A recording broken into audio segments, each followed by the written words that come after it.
Life style ಅಂದರೆ main wait ಕಮ್ಮಿ ಆಗಬೇಕು. ನಿಮ್ಮ ಹೈಟಿಗೆ ನಿಮ್ಮ ತೂಕ ಜಾಸ್ತಿ ಇತ್ತಂದರೆ ಅದನ್ನು ಕಮ್ಮಿ ಮಾಡೋಕ್ಕೆ ಎಲ್ಲ ಪ್ರಯತ್ನ ಮಾಡಬೇಕು. So 45 minutes of brisk walking is suggested. ವಾರಕ್ಕೆ 5 ದಿನ 45 ನಿಮಿಷ brisk walking.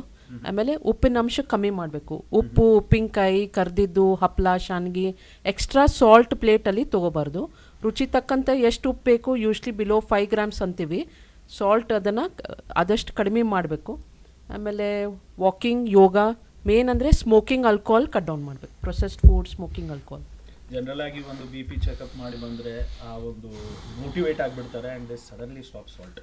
Will that even happen? ಎಲ್ಲ ಪೂರ್ತಿ ಸಾಲ್ಟ್ ಬಂದ್ ಮಾಡಬೇಕಂತ ಏನಿಲ್ಲ. So up to 5 grams is allowed. ರುಚಿಗೆ ಎಷ್ಟು ಬೇಕಷ್ಟು. ಜನರಲಿ ನಾವು ಏನಂತೀವಿ, ರುಚಿ ತಕ್ಕಂತ ತೊಗೋಬೋದು. Extra salt is not advised. ಖಂಡಿತ.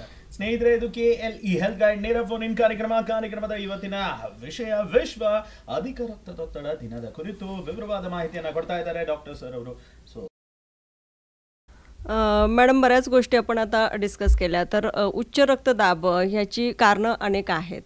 मग जसं शुगर आपण घेतो त्यामध्ये म्हटलं जातं की अति गोड खाल्लं तर आपल्याला शुगर वाढू शकते. तर तसंच इथं मिठाचं प्रमाण जर आपल्या जेवणामध्ये जास्त असेल तर त्याचा काही परिणाम होतो का याच्यावरती?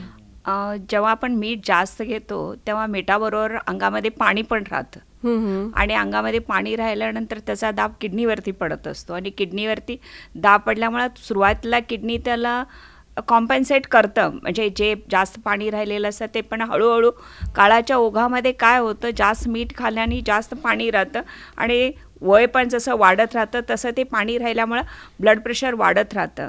आणि मीठ शक्यतो मीठ जे नैसर्गिक जे आपल्याकडे अन्न आहे किंवा जे धान्य असतं किंवा जेव्हा आपण करतो त्याच्यामध्ये पण मिठाचं प्रमाण असतं.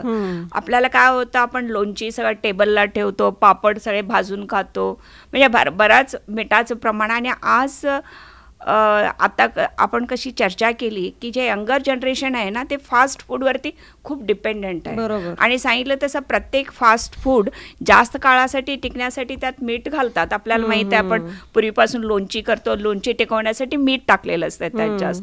त्यामुळं आपल्याला न कळत आपण जास्त मीठ खात असतो. म्हणून आता कसं आपण चर्चा केली त्याप्रमाणे जर फ्रेश जे आज अन्न आपण शिजवतो, शिजवलेलं अन्न तेव्हाच्या तेव्हा जर खाल्लं आणि जेवणामध्ये जर जास्त फ्रेश फ्रूट्स किंवा व्हेजिटेबल्स, काकडी, गाजर किंवा पालेभाज्या, हे असं जर आपल्या जेवणामधले पदार्थ असतील की त्यांना जास्त मीठ लागत नाही, त्याची चव निसर्गता आपण खाऊ शकतो. तसंच आणि फळांना पण मीठ घालावं लागत नाही. असले पदार्थ जेव्हा आपण सेवन करतो. आपण कंटिन्यू करूया मॅडम. एक कॉलर जॉईन झाले.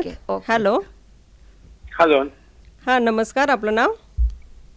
Simon madam. ಸೈಮನ್ ಸರ್, ಪ್ರಶ್ನೆಯನ್ನ ಕೇಳಿ ವೈದ್ಯರೊಂದಿಗೆ ಮಾತನಾಡಿ. ನಮಸ್ಕಾರ ಸರ್.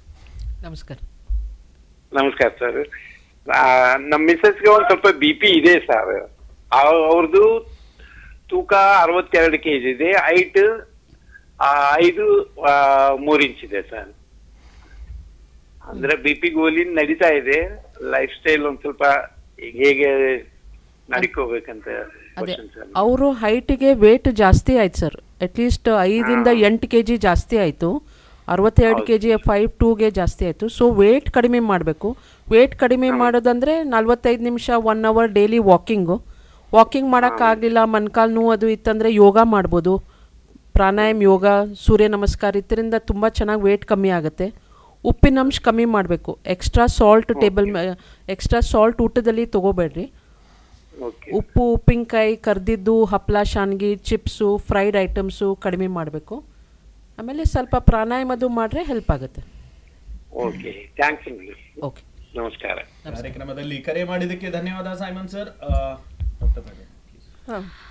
तर आता आपण चर्चा करत होतो की कसल्या पद्धतीचं आपलं जेवण असलं पाहिजे. शक्यतो जे निसर्गामध्ये जसं मिळतं तसं ते आपण जे खाण्यामध्ये खूपच चांगली गोष्ट आहे. आपल्या पूर्वजांनी असंच खाल्ल्यामुळे ते खूप वर्षासाठी टिकले, कारण तेव्हा इतकं प्रोसेसिंग नव्हतं जेवणाचं आणि जेवणातले जे घटक होते ते आहे तसेच राहायचे. आताच मी सांगितल्याप्रमाणे पालेभाज्या किंवा हिरव्या भाज्या किंवा फळं किंवा आपल्या बीटसारखे जे पदार्थ असतात त्याच्यामुळं पण त्यांच्यामध्येच तो अंश असतो की रक्तवाहिनी मोठी होऊन ब्लड प्रेशर कमी ठेवण्याचं. तर आपलं पूर्णपणे लक्ष BP वाढायच्या आधीच आपण घरामध्ये जर ही पद्धत घातली, कारण मुलं कुठं शिकतात, काय खायचं की घरातून शिकतात. बरोबर. घरामध्ये जी पद्धत असते की काय आपण जेवण बनवतो आणि जे मुलांना अडॉप्ट करतो, म्हणजे त्यांना शिकवते की तुम्ही हेच खावा, असं जर पद्धतीची जर जीवनशैली घरापासून निर्माण केली आपण आणि मुलांनी तेच, त्यांना एकदा चव निर्माण झाली तेच खाण्याचं, तर आपण खूपच प्रमाणात हा जो आजार आहे ह्याच्यावरती थोडंफार कंट्रोल घेऊ शकतो. तर मीठ कमी ठेवणं, घरातच जास्त लोणची पापड वगैरे टेबलला नाही ठेवलं तर मुलांना सवयच लागत नाही. बरोबर. तर खूप मोठा प्रश्न हा सवयीचा प्रश्न आहे आपला सगळ्यांचा. नक्कीच. हॅबिट. तर हॅबिट काही एका दिवसात जात नाही किंवा एक लेक्चर ऐकून जात नाही, त्याला घरातूनच ती संस्कारित केलं पाहिजे असं मला वाटतं. त्यामुळं घरामधल्या ज्या पद्धती आहेत त्याच्यामधलं घरातल्यांनी चेंज आणणं हे खूप महत्त्वाचं.